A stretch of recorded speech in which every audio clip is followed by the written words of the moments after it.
Hello, good day everyone. My name is Ace Francis Llamas. I am one of the Business Development Supervisor in Flash Express, and also indicated my contact number 0975-961-9720, and also my email ace.llamas@flashexpress.ph. So let's start po for our first presentation slide. So this is a flash story. So si Flash Express po is nag-grand opening po noong May 8, 2018 sa Thailand. So originally si Flash Express po is from Thailand. Then noong 2019 dito po nag-build ng Flash Group si Flash Express, which is a Flash Fulfillment, Flash Pay, and also Flash Money. By the way, yung function po ni Flash Fulfillment, ito naman po yung nag-handle po ng mga warehouses and also sorting center po ni Flash Express. Then si Flash Pay naman po, ito naman po yung e-wallet application po ni Flash Express, which is pwede po natin gamitin pang transfer po ng pera, or either pwede po natin gamitin pang bayad po ng bills. Then si Flash Money naman po is a lending application naman po ni Flash Express, kung saan pwede po tayong humiram ng pera just in case na kailangan po natin mag-expand ng business. Then noong 2020 po, dito po na hit po ni Flash Express Thailand yung 2 million parcel. Then just because of that po, na-awardan po si Flash Express Thailand as a number 1 express delivery service company in Thailand po noong Q4 2020. Then noong 2021, dito naman po nag-expand po ng business sa ibang bansa si Flash Express Thailand. So dinala na po dito sa Philippines, Laos, and Malaysia, and Malaysia official service po. Then nung May 2021 po, na-awardan po si Flash Express Thailand as Thailand's first unicorn award. So this is a prestigious award na ina-award po sa mga startup company na meron na pong malaking net worth. So malabo na po itong ma-bankrupt. Then noong 2021, so dito po this year is nag-add po ulit ng Flash Group si Flash Express, which is si Flash Supply Chain Management and also F-Commerce or Flash Commerce. Bali, yung function naman po ni Flash Supply Chain Management, ito naman po yung international door-to-door delivery service po ni Flash Express. Then si F-Commerce po, ito naman po yung platform application po ni Flash Express, kung saan pwede po tayo bumili ng product na bibili natin, like Shopee and also Lazada po. So same lang po siya ni F-Commerce. Then si Flash Money, Flash Supply Chain Management, and also F-Commerce, ongoing pa lang po siya sa Thailand. So possible in the future po, madala rin po ni Flash Express Philippines, Flash Express Thailand dito sa Flash Express Philippines po. So noong 2022, dito po nakipag-partnership po si TikTok. Then nag-expand po ng service points si Flash Express sa ilang 7-Eleven po sa Philippines. So this is the Flash Express Philippines app users po.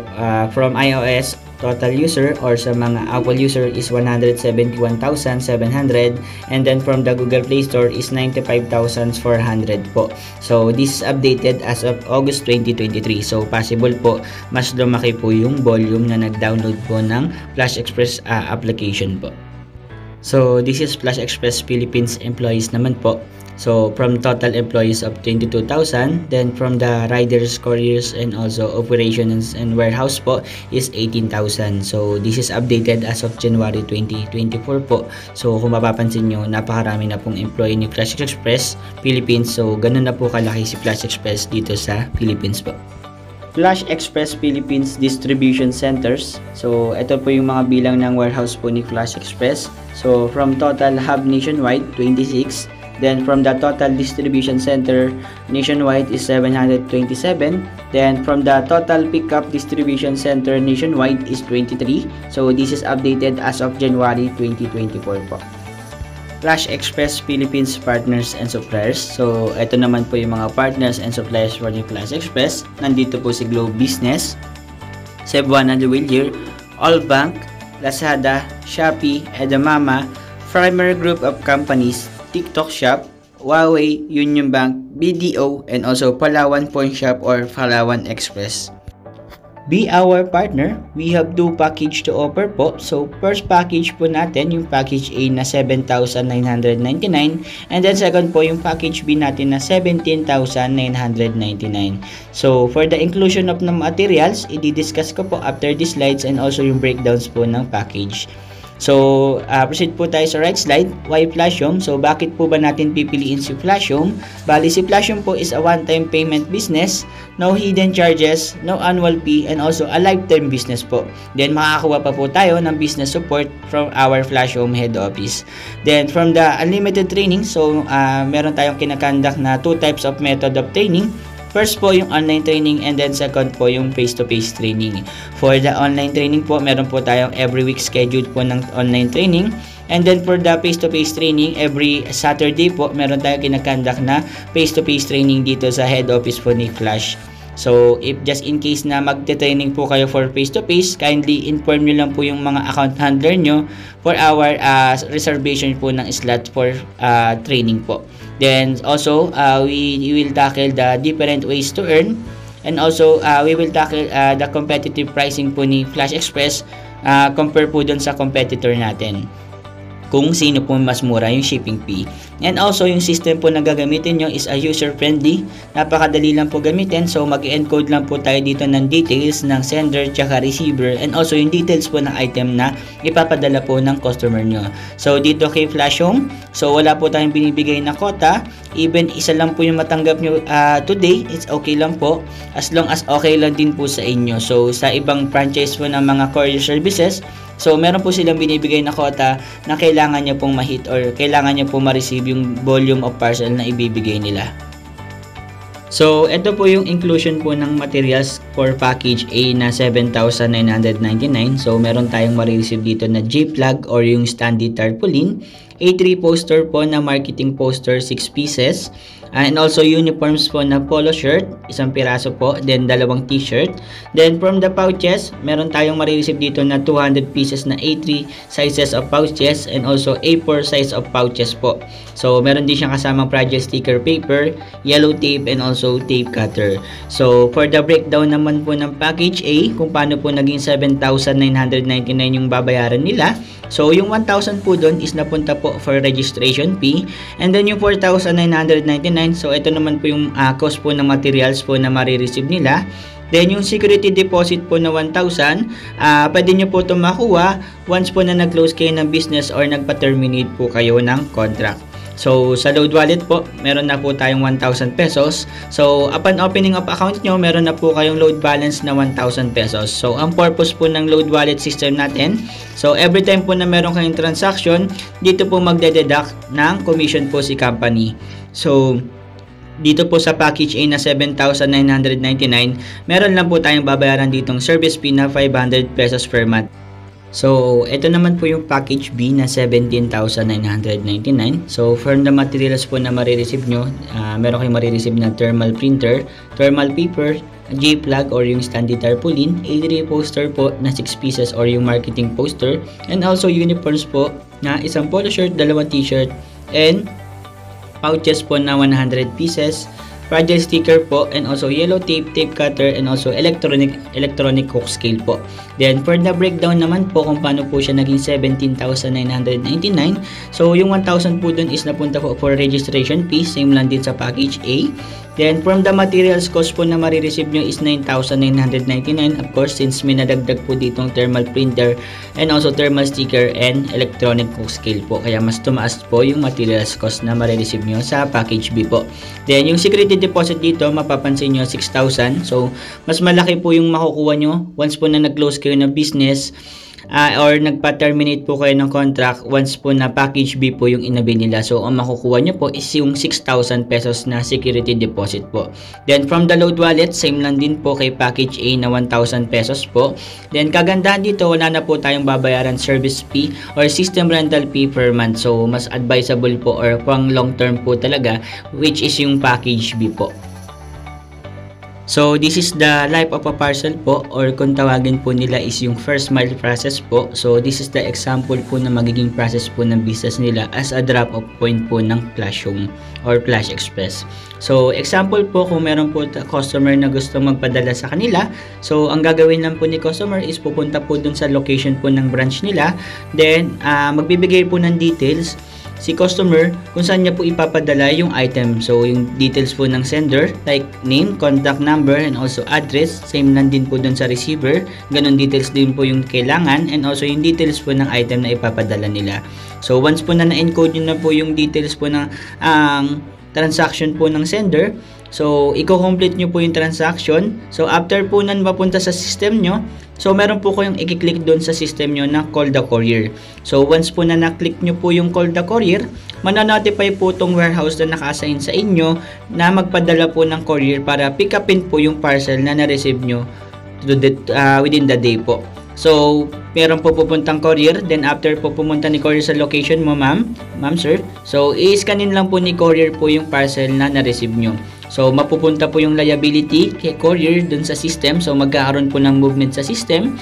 So, ang gagawin naman po next step ni courier is dadalhin naman po yun dun sa warehouse na naka-assign sa inyo. Para si warehouse naman po na naka-assign sa inyo is ito po yung mag-outbound po ng parcel nyo na pinadala ng sender papunta naman dun sa sorting center po. So, after po mapunta sa sorting center, once po na na-sort po ni sorting center kung saan warehouse po papunta yung parcel, so ipapadala po ni sorting center yon sa pinakamalapit na warehouse sa receiver po. So, once po na na-receive po ni warehouse na malapit dun sa receiver, so ito naman pong warehouse na malapit sa receiver is mag-a-assign naman po ng courier para i-deliver naman po yung parcel dito kay receiver or kay consignee. So, ganun po yung magiging process ng business nyo as a drop-off point po ng Flash Home or Flash Express po. Business Partner Commission. So, ito naman po yung magiging commission nyo as a Flash Home partner. So, meron po kayong makukuhang 20% commission on every general parcel or on every regular shipment transaction po.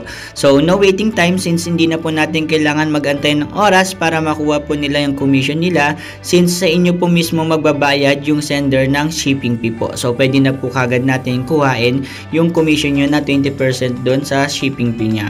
Then, 1/3 commission on every COD parcels. So, 1% of the 3% is CODP. So, ano po ba yung ibig sabihin nito? So, ang ibig sabihin po nito is meron po kayong additional commission na 1% once po na COD po yung transaction po ng sender nyo. So, meron pong additional na babayaran si sender na 3% CODP. So, ito po yung 3%. Ito po yung paghahatian nyo po ni company. 1% po kay partner, then 2% po kay company. Then, next po yung selling of materials. So, ito po yung mga materials or yung consumable materials na gagamitin po ng customer nyo. So, pwede po natin siyang i-markup. So, pwede po natin siya ibenta ng mas mataas. So, example, kung binili nyo po yung box po kay Flash Express or kay Flash ng 5 pesos, so pwede po natin siya ibenta ng 10 pesos, 15 pesos. So, discretion nyo po kung magkano po yung i-markup nyo dun sa consumables materials po na gagamitin ng customer nyo.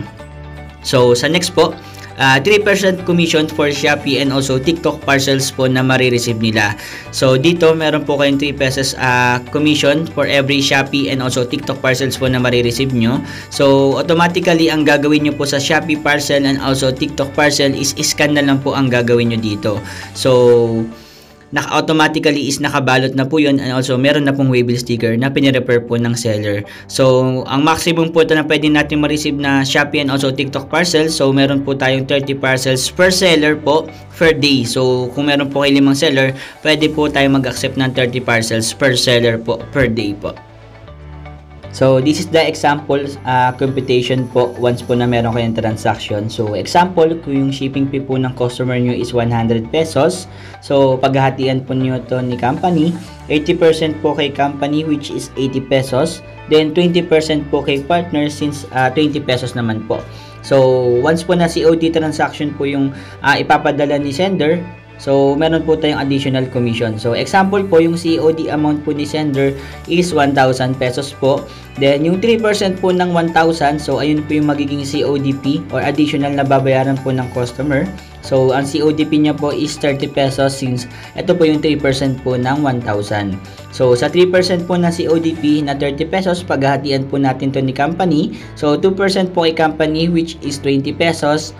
Then, 1% naman po kay partner na 10 pesos po. So, from the right slide, ito po naman po yung total computation po ng babayaran ng customer nyo. So, shipping fee na 100 pesos, Then COD pay po na 30 pesos na total po na 130 pesos po. So ang naging total commission po natin dito as a partner is 30 pesos po. So once po na mas malaki yung shipping fee and also mas malaki yung COD amount, mas malaki po yung magiging commission nila.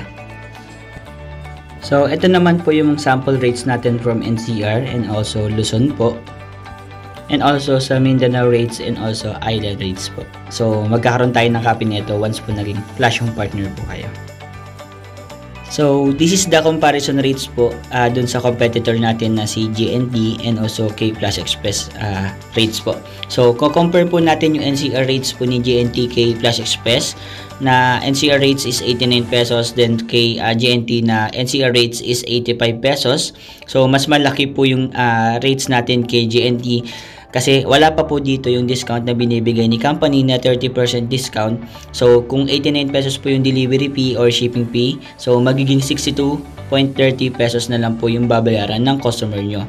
Then kung mapapansin nyo po kay GNT na Visayas rates na 100 pesos, then kay Flash Express po na Visayas rates na 95 pesos. So kung mapapansin nyo po, mas malaki pa po yung rates po ni GNT compare po dun sa rates po ni Flash Express na wala pa pong discount na binibigay or ina-apply na 30% discount monthly po. So dito po makikita natin na mas mura po talaga yung shipping fee or delivery fee ni Flash Express po. So let's proceed naman po dito sa additional ways to earn. First po yung rebate for delivery to DC. So ito po yung kayo po yung magdi-deliver po ng parcel na na-receive nyo dun sa distribution center na malapit sa inyo. So diniscuss ko po kanina, once po na meron kayong transaction na na-receive, magko-call the courier lang po kayo para pick upin po ni courier yung parcel na na-receive nyo. So dito po kayo naman po yung maghahatid. So once po na kayo naghatid, meron po kayong makukuhang rebate. So example po kung yung distance nyo is 1 km up to 5 km po dun sa warehouse, so meron po kayong 1 pesos and 50 cents per parcel na marireceive po. So example kung 1,000 parcel po yung ihahatid nila sa DC, so meron po kayong makukuhang 1,500 pesos po. Then kung 5 kilometers up to 10 kilometers naman po yung distance nyo sa DC, so meron po kayong 2 pesos per parcel. Then 10 kilometers and above po, meron po kayong rebates na 2 pesos and 50 cents per parcel naman po. So ito naman po yung pangalawang additional ways to earn nyo or yung last mile po or yung mini distribution center as a business partner po ni Flash Express. So ang function po nito, kayo po yung magdi-deliver ng parcels naman po doon sa receiver po. So each po na madi-deliver nila, so meron kayong makukuhang commission doon. So yung commission nyo po is nakadepend po doon sa weight na i-deliver nyo po kay receiver. So kung 3 kg and below po is 20 pesos po yung makukuha nilang commission. Then kung 3 kg up to 5 kg is 30 pesos naman po. Then kung 5 kg up to 10 kg naman po is 40 pesos per parcel po. So kung 10 to 15 kg po is 50 pesos. Then 15 to 20 kg is 60 pesos naman po. Then over 20 kg is 80 pesos po. So dito kay last mile or mini distribution center, so meron lang po tayong additional risk deposit dito na minimum of 10,000 pesos. So ang purpose po ng risk deposit nila, so once po na na-damage nyo po yung parcel or either nawala nyo po yung parcel na i-deliver nyo, dun po pwedeng i-deduct ni company yung value ng item na nawala nila. So also yung last mile po natin is hindi po siya applicable sa lahat ng location. So may mga piling location lang po na merong last mile. So pwede po natin ipa-verify kung pwede po kayo mag last mile service dun sa area nyo po. So for approval po siya or for email approval po pag gusto nyo pong mag last mile po. So, ito naman po yung special activities po ni Flash Express. So, once po na nakapag-refer po kayo ng kakilala nyo or kapamilya nyo na nag-open po ng Flash Home, so meron po kayo makukuhang 4,000 pesos sa load wallet. So, hindi po siya convertible to cash. Papasok lang po siya dun sa load wallet nyo na pwede nyo pong gamitin sa transaction nyo po. So, second po yung 4+1 natin. So, open 4 branches and get 1 free branch of the same package. So, once po nag-open po kayo ng apat na branches na pare-pareho po within 3 months, so makakakuha po kayo ng isang libreng branch. So example po neto, kung nag-avail po kayo ng 4 na package A, so meron po kayong isang libreng package A. Then kung once po na nag-avail po kayo ng 4 na package B, so meron po kayo isang libreng package B. So kailangan po consistent or pare-pareho po yung package na i-avail nila para makakuha po sila ng isang libreng branch or isang libreng package po. So, dito po, yung area restriction. So, meron po tayong sinusunod na area restriction. So, dapat po, if nasa busy area kayo or sa high foot traffic po, dapat po yung distance po natin sa other class yung partner po is 1 kilometer po. So, just in case po, kung provincial naman po yung location nila, so dapat po 2 kilometers away naman po yung ibang class yung partners dito. So, dito po, before po kayo makapag-open po ng branch, so i-check po natin yung location nila kung meron po bang malapit ditong class yung partner. So, kung meron pong malapit, within the area restricted or nasa restriction area kayo, so then gusto nyo pa rin po mag-open ng Flashhome, so i-email lang natin siya for approval sa planning teams, and then once po na na-approve po ni planning team, pwede naman po tayo mag-open dun. So meron naman po ganun mga instances na mga Flashhome partner is personal use lang naman po, so pwede na po kayo mag-open dun ng physical branch po ng Flashhome po. So, ito naman po yung mga setup requirements na kailangan natin i-submit. For initial requirements na kailangan natin i-submit, yung set 1 requirements, yung DTI registration, or so kung wala po tayong DTI registration, pwede po tayong gumamit ng Certificate of Registration from Corporate or yung SEC po kung tawagin nila. Then kung wala po tayong SEC, pwede rin naman po yung cooperative or yung CDA. Then alin man dito sa tatlo, dapat po meron tayo. So mas advisable po yung DTI registration since mas madali po siyang kuhain. Then pwede po tayo kumuha ng DTI natin through online po. Then second po, for the set 1 requirements, so kailangan po natin mag-submit ng 2 valid ID with 3 specimen signature. So dapat po yung isang ID natin dito is a primary ID, then the second is yung secondary ID. Then picture po ng location ng paglalagyan po nila ng branch, inside, outside, and also street view po. Then once po na na-complete nyo yung set 1 requirements, pwede na po kayo mag-open po or mag-receive po ng mga parcel from our customer po. So after 30 days po, kailangan po natin i-submit yung set 2 requirements natin na business permit, BIR Certificate of Registration, and also sample of official receipt. So, ang purpose po ng BIR Certificate of Registration natin and also yung sample official receipt, ito po yung isasubmit natin kay Shopee and also kay TikTok para once po na nakakakuha na po kayo ng Certificate of Registration and also official receipt, pwede po kayong maging drop-off point po ng Shopee and also TikTok. So, ito po yung requirements na isasubmit natin sa kanila para maging drop-off point po kayo ng Shopee and also TikTok po. So, once po na-decided na po kayong mag-go sa application nyo as a business partner po ni Flash or mag-tayo po ng drop-off point dyan sa location nyo. So, i-check po natin yung location nyo.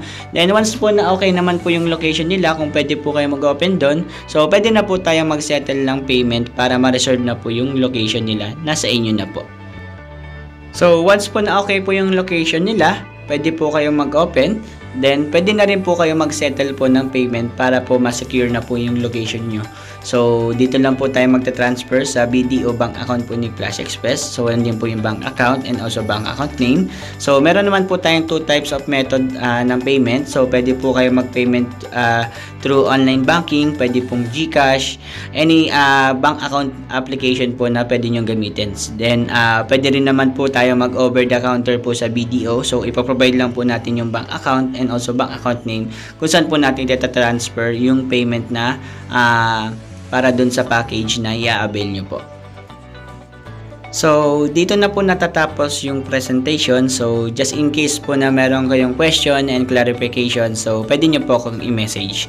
So, follow nyo lang po ako sa Facebook page, flashhomeph.ace. Then, sa contact number ko sa Viber, 0975-961-9720. And also, pwede rin po kayong mag-message sa contact number ko na 0975-961-9720. And also, pwede rin po kayong mag-email sa email ko na ace.llamas@flashexpress.ph. So, once po na interested kayo mag-open po ng Flashhome drop-off point, so message nyo lang po ako. Thank you po.